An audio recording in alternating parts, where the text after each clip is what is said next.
नमस्कार, महारो राजस्थान में आपका स्वागत है। मैं हूं आपके साथ में नुपुर जारोली जैन। बुलेटिन में बात करेंगे गृह मंत्री अमित शाह की। जी हां, जिन्होंने आज ऐलान कर दिया कि 4 महीने में अयोध्या में भव्य राम मंदिर बनेगा। इसके साथ ही बात होगी गहलोत सरकार की, जो कि कल 1 साल पूरा होने पर जश्न की तैयारियों में जुटी है। बात मेट्रो की भी करेंगे, जहां अब जयपुर वासी प्री वेडिंग शूट और बर्थडे पार्टी कर पाएंगे। वो गेम चेंजर है, वो जननायक है, वो जो वादा करते हैं उसे पूरा करते हैं। उनके लिए जनता का हित सबसे पहले। उनकी सरकार को 1 साल हो चुका है और साल भर में जो उनकी सरकार ने किया वो काबिले तारीफ है। 1 साल में उनकी सरकार ने कई अहम फैसले लिए, जो कि 1 साल बेमिसाल की कहानी बयां कर रहे हैं। देखिए।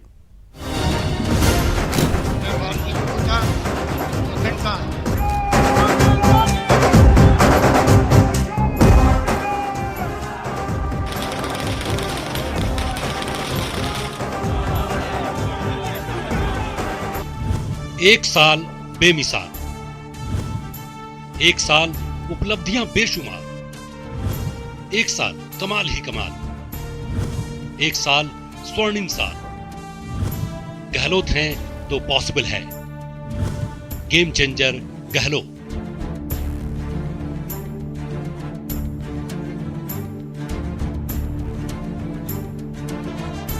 जिनकी नीति का लोहा हर कोई मानता है, जिनका अनुभव विकास की राह तय करता है, जिनकी सुलझी सोच से हर कोई वाकिफ है, और रणनीति ऐसी कि जो सूबे के लिए जन कल्याणकारी बन जाती है। वो महात्मा गांधी को आदर्श मान दिन रात जनसेवा में जुटे रहते हैं।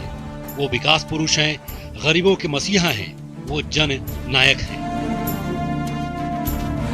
मैं अशोक गहलोत ईश्वर की सेवा देता हूँ कि जो विषय राजस्थान राज्य के मुख्यमंत्री के रूप में मैं प्रत्यक्ष अथवा अपने कर्तव्यों का सदापूर्वक और शुद्ध अंतःकरण से निर्वहन करूंगा।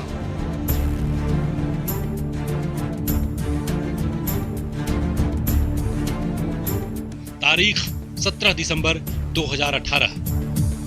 याद है ना, जब देश भर में मोदी की लहर थी, बड़े से बड़े राजनीतिक पंडित राजस्थान में बीजेपी सरकार की वापसी की भविष्यवाणी कर रहे थे। लेकिन तमाम कयासों और अटकलों को धता बता अशोक गहलोत ने राजस्थान में वापसी की एक निश्चय और विकास की सोच लिए तमाम चुनौतियों पर पार पाने के लिए महज 1 साल में भी मरुधरा में विकास की ऐसी गंगा बही कि हर कोई बस देखता ही रह गया। अशोक गहलोत सरकार का 1 साल कीर्तिमान भरा रहा। अन्नदाताओं के लिए राज्य सरकार के फैसले वरदान साबित हुए, तो वहीं कर्ज माफी ने किसानों की किस्मत बदल दी। इसीलिए तो गहलोत को कहा जाता है गेम चेंजर। सहकारी बैंकों से जुड़े अल्पकालीन फसली ऋण माफ, 30 नवंबर 2018 तक समस्त बकाया फसली ऋण माफ। सहकारी समितियों के स्तर पर ऋण माफी शिविरों का आयोजन, 2 लाख रुपए तक का बकाया ऋण माफ, करीब 8,000 करोड़ रुपए का फसली ऋण माफ। बैंकों के पास गिरवी रखी 4 लाख बीघा जमीन हुई मुक्त, 20,30,000 किसानों को मिली राहत। साल और उपलब्धियां बेहिसाब। जी हां, अशोक गहलोत सरकार को अभी हुए हैं सिर्फ 1 साल, लेकिन हेल्थ सेक्टर में हुए इतने काम कि मेडिकल क्रांति का नाम दिया जा रहा है। इन सब के पीछे है बस और बस गेम चेंजर गहलोत। जनता क्लिनिक की योजना राजस्थान के लिए गेम चेंजर योजना। दिसंबर जनवरी तक गली मोहल्लों में जनता क्लिनिक खोले जाएंगे। गरीबों को सस्ता इलाज देना जनता क्लिनिक का मकसद। राइट टू हेल्थ का वादा पूरा करने में जुटी है सरकार। निःशुल्क दवा योजना में कैंसर, दिल की गंभीर बीमारियों को भी जोड़ा गया। राजस्थान में 15 नए सरकारी मेडिकल कॉलेज को वित्तीय मंजूरी। वाकई गेम चेंजर गहलोत सरकार ने प्रदेश के बुजुर्गों, युवाओं, महिलाओं और छात्राओं के जीवन स्तर को बिल्कुल बदला है। कार्यकाल के ही पहले साल में ईडब्ल्यूएस आरक्षण की जटिलताएं हटाकर प्रदेशवासियों को बड़ी राहत दी है। परिवार की सालाना आय ही आरक्षण का आधार। अचल संपत्ति संबंधी सभी प्रावधान खत्म किए। लोगों को आसानी से मिल सकेगा ईडब्ल्यूएस सर्टिफिकेट। राजकीय सेवाओं में 10% EWS आरक्षण लागू। नए फैसले से शिक्षण संस्थानों में भी मिलेगा लाभ। बड़े शहरों में 100 वर्ग गज, छोटे शहरों में 200 वर्ग गज के प्रावधान को हटाया। शहरी क्षेत्रों में मकान होने के प्रावधान को भी खत्म किया। 5 एकड़ और इससे ज्यादा की कृषि भूमि का प्रावधान खत्म किया। शहरी आवासीय फ्लैट के प्रावधानों को भी खत्म कर दिया गया। यह आरक्षण आर्थिक रूप से कमजोर सामान्य वर्गों के लिए है। एक वक्त वो भी था जब राजस्थान में मनरेगा योजना की रफ्तार धीमी पड़ चुकी थी, लेकिन जैसे ही कांग्रेस सत्ता में आई, मनरेगा की रफ्तार भी बढ़ी और काम भी। गहलोत सरकार के अहम फैसलों से सुस्त पड़ी मनरेगा योजना अब रफ्तार पकड़ चुकी है। 3 महीने से कम वक्त में 11 करोड़ 68 लाख मानव दिवस का सृजन हुआ। फॉर्म 6 के जरिए जागरूकता अभियान चलाया गया। 1 साल में मनरेगा के श्रमिकों की संख्या बढ़कर 33 लाख पहुंच गई है, जबकि 1 साल पहले मनरेगा के तहत श्रमिकों की संख्या करीब 8 लाख ही थी। वित्तीय वर्ष 2018-19 में मानव दिवस का लक्ष्य 22 करोड़ से बढ़ाकर 25 करोड़ किया गया, जिसमें 29 करोड़ 42 लाख 46 हजार मानव दिवसों का सृजन किया गया। जबकि वित्तीय वर्ष 2018-19 में 5,88,000 परिवारों ने 100 दिन का कार्य पूर्ण किया। वित्तीय वर्ष 2018-19 में 4,05,000 से ज्यादा कार्य मनरेगा योजना के तहत पूरा किया गया। प्रदेश की कमान संभालने के साथ ही गहलोत सरकार के सामने सूखा और पेयजल की समस्या विकट चुनौती थी, लेकिन 1 साल के नीतिगत फैसलों में गहलोत सरकार ने वो कर दिखाया जो किसी ने सोचा नहीं था। गेम चेंजर गहलोत सरकार के 1 साल के फैसलों ने शहरी आबादी के साथ साथ दूर दराज के ग्रामीण इलाकों में पानी की उपलब्धता को बेहद आसान बना दिया। मार्च 2019 से शहरी उपभोक्ताओं के 15,000 लीटर पेयजल और सीवरेज शुल्क माफ किया गया। ग्रामीण क्षेत्रों में हर व्यक्ति को प्रतिदिन 70 लीटर पानी मुफ्त दिया जा रहा है। पेयजल में बैक्टीरिया की जांच की प्रक्रिया शुरू की गई। 436 नए रिवर्स ऑस्मोसिस यानी आरओ प्लांट लगाए गए। फ्लोराइड मुक्त पेयजल के लिए 488 सोलर डी फ्लोरिडेशन यूनिट लगाए गए। 2,695 नए नलकूप और 5,890 नए हैंडपंप लगाए गए। 2,33,000 खराब हैंडपंप को ठीक किया गया। बिसलपुर फेज 2 परियोजना के लिए 289 करोड़ राशि जारी की गई। पृथ्वीराज नगर पेयजल योजना के लिए 564 करोड़ राशि जारी की गई। जी हाँ, ये तो महज चंद महकमों का ही लेखा जोखा है। चाहे बात कानून व्यवस्था की हो, चाहे बेरोजगारों को रोजगार देने की हो, या फिर बात महिला सुरक्षा की हो, जनता की हर कसौटी पर मुख्यमंत्री अशोक गहलोत 100% खरे उतरे हैं। तभी तो कहा जा रहा है, गेम चेंजर गहलोत है तो सब पॉसिबल है। Bureau report, news 18 network. सालगिरह पर प्रेस कॉन्फ्रेंस करते हुए सीएम ने बीजेपी पर भी जमकर प्रहार किया और कहा कि देश में अर्थव्यवस्था खराब है, एजेंसियों का दुरुपयोग हो रहा है। देखिए, एडवाइजर जो है प्राइम मिनिस्टर के सुब्रमण्यन, वो अमेरिका से कह रहे हैं कि देश की अर्थव्यवस्था आईसीयू में जा चुकी है। डॉक्टर मनमोहन सिंह जी कह रहे हैं कि सामरिक ताना बाना खत्म हुआ है, देश में भय का माहौल है, हिंसा का माहौल है, अविश्वास का माहौल है। तो सामाजिक जो नेटवर्क जो कमजोर हुआ उसके कारण भी जीडीपी गिर रही है। राहुल बजाज ने क्या बोले, वो देश पूरा सुन रहा था। सुगम राजन ने क्या कहा, आरबीआई गवर्नर ने, जिनको इस्तीफा देना पड़ा, खुद इस्तीफा देकर चले गए। उसने कहा पूरा सेंट्रलाइज पीएमओ कर चुका है। और मेरे पास भी खबरें हैं, आती रहती है, पीएमओ ही इनकम टैक्स के माध्यम से तय करता किसके खिलाफ क्या कार्रवाई करनी है, कहाँ छापे डालना है। नेटवर्क अलग बना दिया उन्होंने अपना विजिलेंस का, वो सीधा पीएमओ से रिपोर्ट करता है। उस प्रकार के हालात देश में बन चुके हैं। अब आगे बोलती बंद हो गई है, अब आप कभी नहीं बोलोगे। झटका दिया है जनता ने, महाराष्ट्र की जनता ने और हरियाणा की जनता ने, उसके बाद में अब बोलती बंद है। ना मोदी जी बोलेंगे, ना अमित शाह बोलेंगे, कांग्रेस मुक्त भारतीय बात कभी नहीं करेगी। मिलावट को शुद्ध के लिए पहले शुरू किया था, अब ये माफिया में आ जाएंगे लोग। जो मिलावट खोर है उसको फांसी की सजा होनी चाहिए। जो मिलावट करके जिंदगी के साथ खिलवाड़ करता है लोगों की, उसको किस प्रकार दया होनी चाहिए। ये कल्पना के बाहर की बात है कि इंसान जो है दवाएं मिलावट करे, चाहे दूध नकली बनाए, चाहे वो और किसी दूध की मिठाइयों में या मावे के अंदर मिलावट करे, पनीर में मिलावट करे। मैं समझता हूँ कि अब कल्पना कर सकते हो कि हमें क्या उनके लिए करना चाहिए। वो तमाम कदम उठाए जाएंगे जो कि मतलब जनता को राहत दे सके। और तो और हमने जो हीनियस क्राइम को लेके जिसमें भी आता है, हमने जो कहा था आपको एक बार सेल बनाएंगे, वो प्रक्रिया चल रही। कल भी हमने डिस्कस किया उसको क्राइम ब्रांच में, जिसमें लॉ ऑफिसर होंगे, वो मॉनिटरिंग करेंगे। उसके साथ में पुलिस ऑफिसर के साथ में मॉनिटरिंग करने के लिए लॉ ऑफिसर लगाए जाएंगे, जो तफ्तीश के दरमियान चालान पेश होने के वक्त में कोई कमी नहीं ले रहा है, और चालान के बाद में जो गवाही वगैरह होती है किसी लेवल पे कमी नहीं रहे, लीगली भी उसके वो वॉच करेंगे, ध्यान रखेंगे, इन्वॉल्व रहेंगे अपने आप को, जिससे कि सजा सुनिश्चित हो सके। और चलिए बात भगवान महावीर कैंसर अस्पताल को मिले सौगात की। सीएम गहलोत ने अस्पताल में 2 लीनियर एक्सेलरेटर मशीन और ब्रेकी थेरेपी मशीन का लोकार्पण किया। इस दौरान सीएम गहलोत ने निरोगी राजस्थान के लिए जनता के सहयोग की भी बात की। माहौल और वातावरण अच्छा है। अगर राजस्थान लोग तय कर ले तो ये संभव है कि राजस्थान निरोगी राजस्थान बने, उसमें हम सबकी भागीदारी हो, आने वाली पीढ़ियों को आराम मिले।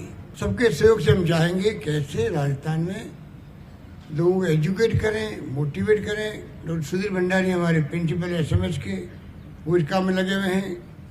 रघु शर्मा जी और इनकी पूरी टीम डिपार्टमेंट की सेक्रेटरीज और तमाम साथी लोग, पूरी तरह एक ही उद्देश्य है, निरोगी राजस्थान। बस ये हर जवान पे आना चाहिए, ये मैं आपसे अपील करना चाहूँगा। तब जाके हम चाहेंगे कि इंडेक्स के अंदर वर्ल्ड बैंक भी हो या WHO हो, जो हमारी दवाएं फ्री थी और इसकी मैं तारीफ करी, उसी रूप में सारे इंडेक्स जो है हेल्थ के, वो राजस्थान के अंदर, राजस्थान उसमें प्रथम आए, ये हमारी कल्पना है। वो तब होगा तब सबका सहयोग मिलेगा। फिर चाहे HIV हो, चाहे वो कैंसर हो, चाहे किडनी की बीमारी हो, चाहे लीवर की हो, चाहे हेपेटाइटिस B हो या C हो, सब में हम लोग चाहेंगे कैसे हम लोग समय पर टीकाकरण हो, समय पर अच्छा भोजन मिले, जितनी सरकारी योजनाएं हैं उस पर लागू हो, जिससे कि उसका लाभ हर व्यक्ति को मिले। ये सोच करके हम चाहते हैं कि राजस्थान को निरोगी राजस्थान बनाए। गहलोत सरकार के 1 साल को जहां कांग्रेस बेमिसाल बता रही है, तो वहीं बीजेपी असफलताओं का पिटारा बता रही है। सरकार की पहली सालगिरह से एक दिन पहले बीजेपी ने गहलोत सरकार के खिलाफ हल्ला बोला और प्रदेश भर में धरना उपवास किया। उपवास किया और सरकार पर जमकर निशाना साधा। सतीश पूनिया ने कहा कि सरकार को जो जनादेश मिला था वो लूला लंगड़ा था। वो 1 साल को बेमिसाल कहते हैं। बीजेपी कहती है कि 1 साल में राजस्थान बदहाल हुआ है। इधर पूर्व मंत्री अरुण चतुर्वेदी ने अजमेर में मोर्चा संभाला और गांधी भवन पर नेताओं कार्यकर्ताओं के साथ धरना उपवास किया। चतुर्वेदी ने कहा कि 1 साल में विकास के काम ठप हो गए हैं और जनता पिस रही है। राजस्थान में कानून व्यवस्था चौपट है, महिलाओं की इज्जत सरे बाजार चौराहे पर नीलाम हो रही है। हालांकि विकास पूरी तरह से अवरुद्ध है, अर्थव्यवस्था पटरी से उतरी हुई है। बीकानेर में भी विधायक बिहारी बिश्नोई के नेतृत्व में बीजेपी नेताओं कार्यकर्ताओं ने धरना उपवास किया।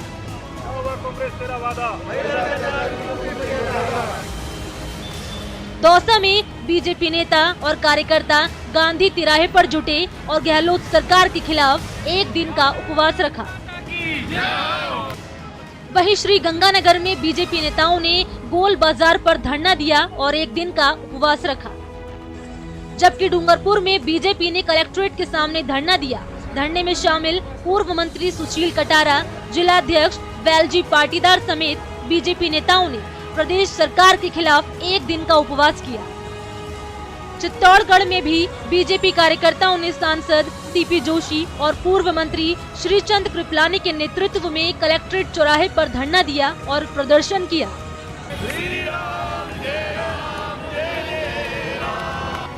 इधर कोटा में बीजेपी जिलाध्यक्ष हेमंत विजय के नेतृत्व में हुए धरना प्रदर्शन में विधायक मदन दिलावर, विधायक संदीप शर्मा और विधायक कल्पना देवी भी शामिल हुए।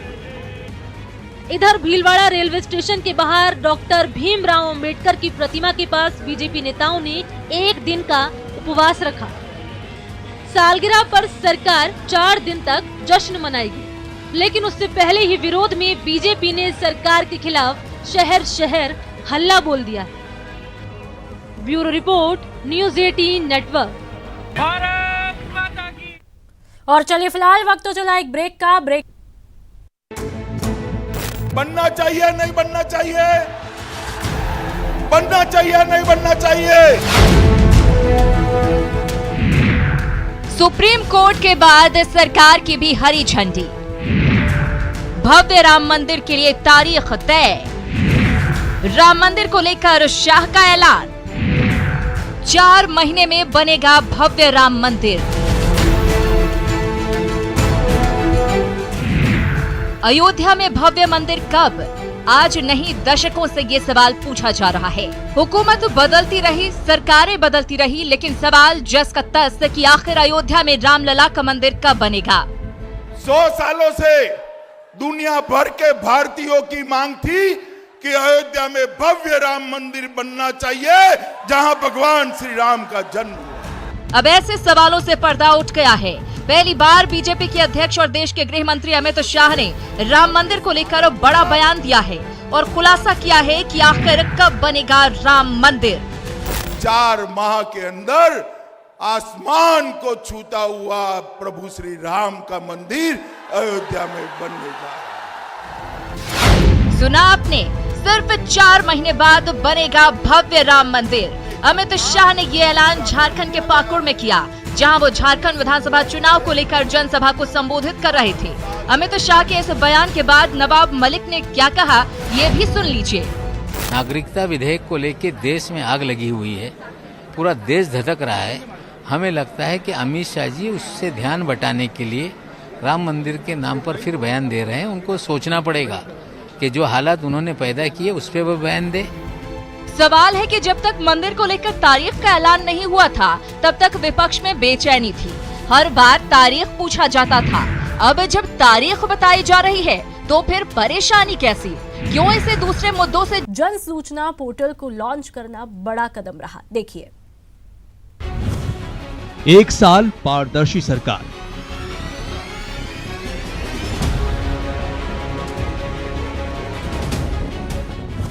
जन सूचना पोर्टल बना आधार।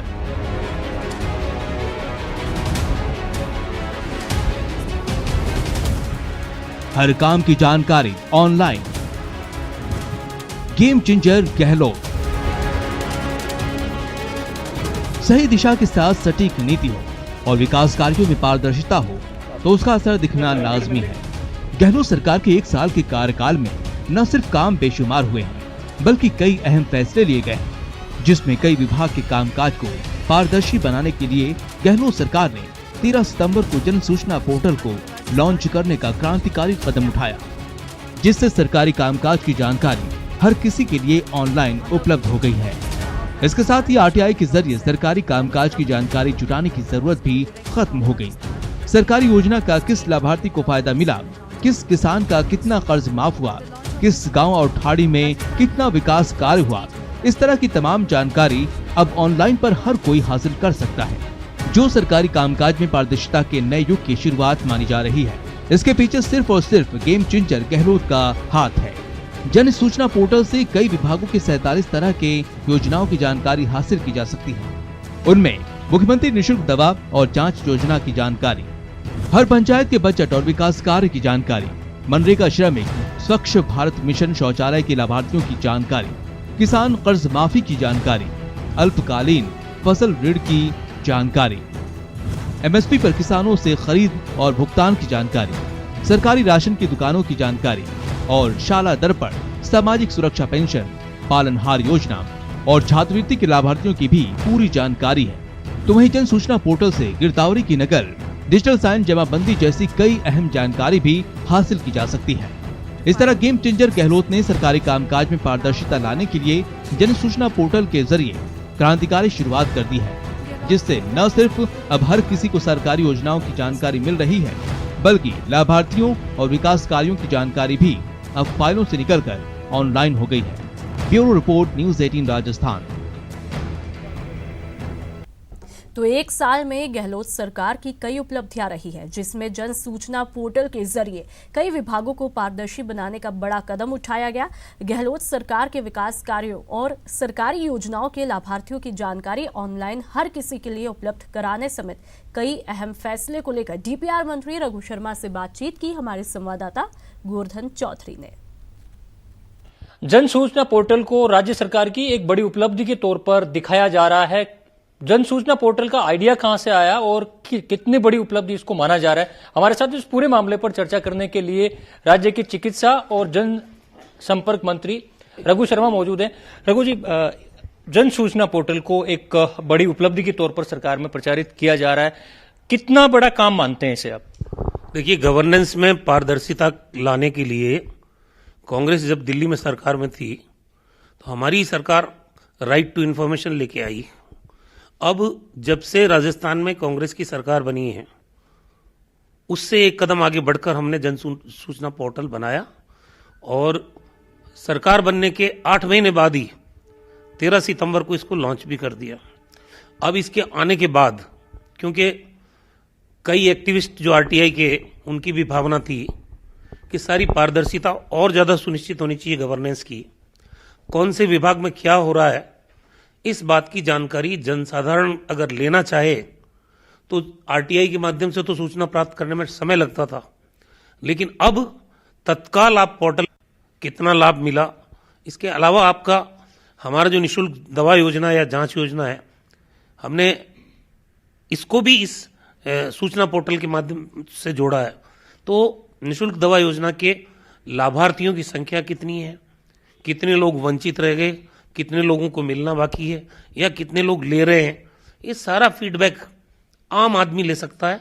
और ये चाहे प्रेस और मीडिया के लोग हों, उनको जानकारी मिलने में, ताकि अगर हम लोग दावा करें कि सरकार पंचायती राज के माध्यम से विकास के काम करा रही है या खाद्य सुरक्षा को मजबूती दे रही है या चिकित्सा के क्षेत्र में हम निःशुल्क दवा योजना या निःशुल्क जांच योजना, तमाम तरह की चीजें जिनके दावे सरकार किया करती है कि हम लोग ये आम जनता के लिए फैसले लिए हैं, उन फैसलों की हकीकत अगर ट्रांसपेरेंट मैनर में कोई सरकार दे रही है तो मुझे खुशी है कि राजस्थान की माननीय अशोक गहलोत जी के नेतृत्व वाली सरकार दे रही है। और ये इतना बड़ा क्रांतिकारी कदम है कि आजादी के बाद में मतलब राजस्थान इसमें अग्रिम पंक्ति के राज्यों में है जहां पर सूचना पोर्टल की सुविधा उपलब्ध हुई है।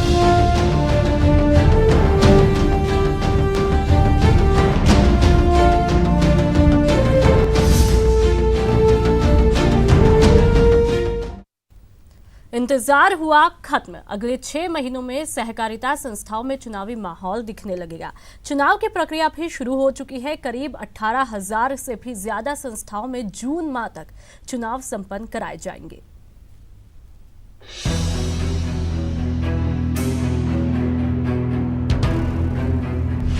जल्द होंगे सहकारी संस्थाओं के चुनाव। प्रदेश में 3 चरण में होंगे चुनाव। दिसंबर से जून तक संपन्न होंगे चुनाव। 18,000 सहकारी संस्थाओं के होंगे चुनाव। सहकारी निर्वाचन प्राधिकरण पर बड़ी जिम्मेदारी। पिछले 4 साल से सहकारी संस्थाओं में अटके पड़े चुनाव का रास्ता अब साफ हो गया है। सहकारी निर्वाचन प्राधिकरण ने 18,000 सहकारी संस्थाओं में चुनाव की प्रक्रिया शुरू कर दी है। सहकारी संस्थाओं के चुनाव 3 चरणों में होंगे, जो दिसंबर से जून महीने तक करवाए जाएंगे। लोकतंत्र कायम करने के लिए निर्णय कर लिया और माननीय मुख्यमंत्री जी के स्पष्ट निर्देश है कि आप जल्दी से जल्दी चुनाव कराइए। अभी दिसंबर महीने में जो छोटी सहकारी समितियां वगैरह, गृह निर्माण सहकारी समितियां और दूसरी समितियां हैं, इनके चुनाव तो हम अभी करा लेंगे। आइए प्रदेश के सहकारी समितियों का पूरा गणित समझ लीजिए। प्रदेश में 24,676 सहकारी संस्थाएं रजिस्टर्ड हैं। इनमें से 17,697 सहकारी संस्थाएं निर्वाचन योग्य हैं। 8,217 सहकारी संस्थाओं के चुनाव संपन्न हो चुके हैं। 9,480 सहकारी संस्थाओं का चुनाव होना है। करीब 53% से ज्यादा समितियों में चुनाव बाकी है। दिसंबर जनवरी महीने में चुनाव का प्रथम चरण होगा। प्रथम चरण में करीब 1500 सहकारी समितियों के चुनाव होंगे। प्राथमिक सहकारी समितियों के चुनाव प्रथम चरण में होंगे। चुनाव का दूसरा चरण फरवरी महीने से शुरू होगा। दूसरे चरण में 6000 सहकारी समितियों के चुनाव होंगे। दूसरे चरण में ग्राम सेवा सहकारी समितियों, क्रय विक्रय समितियों के चुनाव होंगे। जिला सहकारी होलसेल भंडार के चुनाव भी होंगे। तीसरा चरण मई महीने से शुरू होगा। 10,000 से ज्यादा प्राथमिक दुग्ध सहकारी समितियों के चुनाव होंगे। जिला दुग्ध उत्पादक संघ और RCDF के भी चुनाव होंगे। सभी सहकारी संस्थाओं में चुनाव समयबद्ध तरीके से कराए जाएं। उसके लिए जो चुनाव प्राधिकरण है वो स्वायत्त निकाय है। चुनाव प्राधिकरण ने इसकी पूरी तैयारियां प्रारंभ कर दी हैं। वो अपना एक कैलेंडर भी जारी कर रहे हैं, जैसा कि माननीय मंत्री महोदय ने कुछ दिन पहले अभी कहा था। तो इस पूरे कैलेंडर के अनुसार जो समयबद्ध तरीके से हमारी सभी सहकारी संस्थाओं के चुनाव कराने का मैंडेट सरकार का है, उसे शीघ्र ही पूरा किया जाएगा। सहकारी संस्थाओं में चुनाव होने से लोकतंत्र और जिम्मेदारियों की भावना को मजबूती मिलेगी। सहकारी संस्थाओं को लंबे समय से चुनाव का इंतजार था और इंतजार का फल अब मिलने वाला है। जयपुर से न्यूज़ 18 राजस्थान के लिए दिनेश शर्मा की रिपोर्ट। ब्रेक के बाद आपका स्वागत है। ये खबर ही नहीं, जानकारी भी है जयपुराइट्स के लिए। अगर आप बर्थडे पार्टी या फिर प्री वेडिंग शूट के लिए कुछ अलग लोकेशन तलाश रहे हैं तो समझिए कि आपकी तलाश पूरी हो चुकी है, क्योंकि जयपुर मेट्रो आपके लिए सौगात लेकर आया है।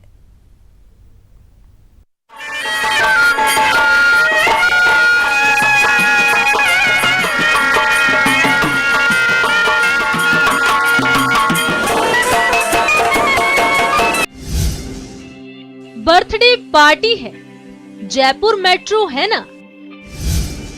प्री वेडिंग शूट है, जयपुर मेट्रो है ना। लम्हों को यादगार बनाना है, जयपुर मेट्रो है ना। आपके सफर का हम सफर, पार्टी इन मेट्रो। कुछ अलग, कुछ हटके, सेलिब्रेशन ऐसा कि आप जिंदगी भर याद रखेंगे, क्योंकि जयपुर की लाइफलाइन अब यादों का हम सफर बनने को तैयार है। जी हाँ, बर्थडे पार्टी मेट्रो में मनाइए, प्री वेडिंग शूट मेट्रो में कराइए। लम्हा खास हो तो उसे और खास बनाइए, क्योंकि जयपुर मेट्रो रेल कॉरपोरेशन ने आय बढ़ाने के लिए मेट्रो ट्रेन और मेट्रो स्टेशनों में बर्थडे पार्टी और प्री वेडिंग शूट के लिए बुकिंग्स शुरू कर दी है। देखिए, हमने एक विशेष योजना चलाई है और एक तरह से नया एक कंसेप्ट लाए हैं, जो कि देश में शायद ये अपनी किस्म का पहला प्रयोग है। इसमें हम हमारी जो मेट्रो की ट्रेन है और मेट्रो के स्टेशन हैं उनको ऑफ़र करते हैं एक जनरल पब्लिक के लिए कि जैसे आप अपने विशेष खुशी के मौके, जैसे बच्चों का बर्थडे हो गया या प्री वेडिंग शूट जो हो गए, उसको आप मेट्रो के कोच के अंदर एक पूरा का पूरा कोच हायर करके काम किराए पर लेकर और वो कर सकते हैं। मेट्रो प्रशासन के मुताबिक राजस्व वृद्धि के लिए अब मेट्रो के कोच किराए पर दिए जाएंगे। बर्थडे पार्टी और प्री वेडिंग शूट के लिए मेट्रो के कोच किराए पर मिल सकेंगे। मेट्रो के एक कोच के लिए 1 घंटे के लिए लोगों को 8,000 रुपए चुकाने होंगे। इसके बाद अगले घंटे के 5,000 और GST के अलग चुकाने होंगे। मेट्रो की पूरी ट्रेन 20,000 रुपए प्रति घंटे में बुक करवा सकेंगे। 1 घंटे के बाद 10,000 रुपए प्रति घंटा चार्ज देना होगा। चांदपोल मेट्रो स्टेशन पर खड़ी ट्रेन में पार्टी के लिए देना होगा 10,000 रुपए प्रति घंटा। इसके बाद 5,000 रुपए प्रति घंटा चार्ज लगेगा। हालांकि लोगों को 50,000 रुपए गारंटी राशि भी चुकानी होगी। मेट्रो की ट्रेन को एक बर्थडे पार्टी या प्री वेडिंग शूट या अन्य जो भी खुशी के मौके हैं उसको अपने परिवार या मित्रगणों के साथ में अपने काम में मतलब उनको सेलिब्रेट करने के लिए आप लोग उसे ले सकते हैं। इसके लिए जो हमारे चार्जेस हैं वो बहुत ही नॉमिनल है। आप किसी भी जगह किसी होटल में या कहीं पर भी करते हैं उसके मुकाबले हमारे चार्जेस बहुत बेहतर हैं और इससे आपको एक नए प्रकार का अनुभव मिलेगा, एक नॉवेल्टी होगी जिससे कि आप उसको हमेशा से अपनी यादों में उस मौके को बसाकर रख सकेंगे। तो फिर देर किस बात की? जब मेट्रो मौका दे रही है तो आप भी आइए और जयपुर मेट्रो संग खुशियों के पल यादगार बनाइए। जयपुर से न्यूज़ 18 के लिए लवली वाधवा की रिपोर्ट।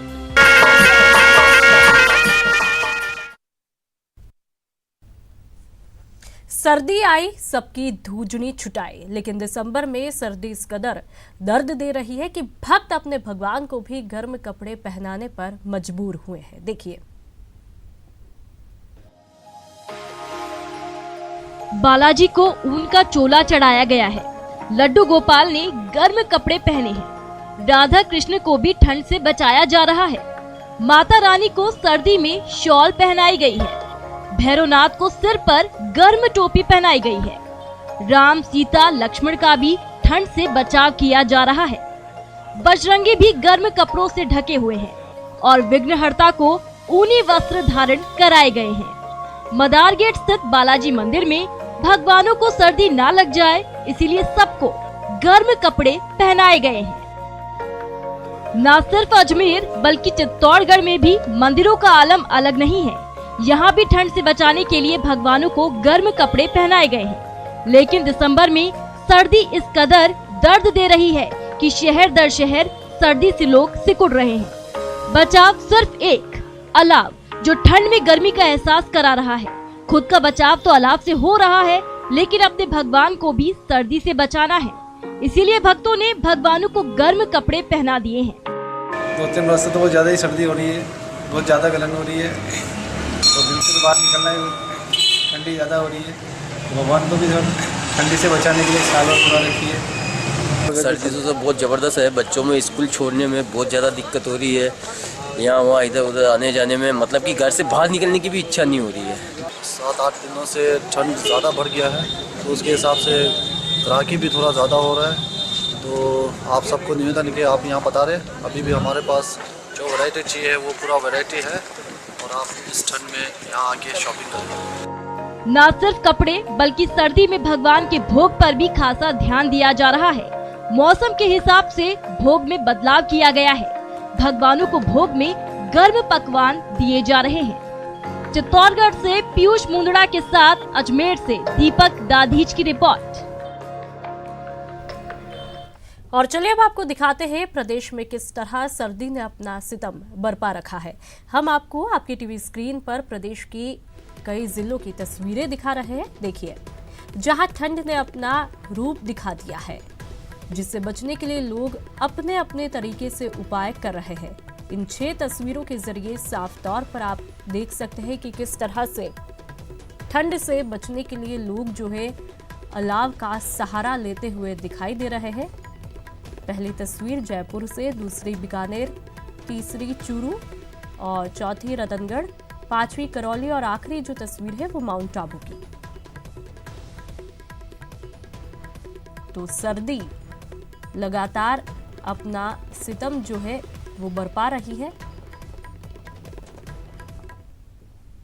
और चलिए बात करौली की, जहां पर बदमाश बेखौफ है। 8 से 7 बदमाशों ने सरेरा अपहरण किया। आपको बता दें कि कार सवार युवक का अपहरण किया। मौजूद लोगों ने वहां पर वीडियो बनाया और सूचना पर मौके पर पुलिस भी पहुंची। टोडा भीम के नाहर खोहरा क्षेत्र की एक घटना बताई जा रही है।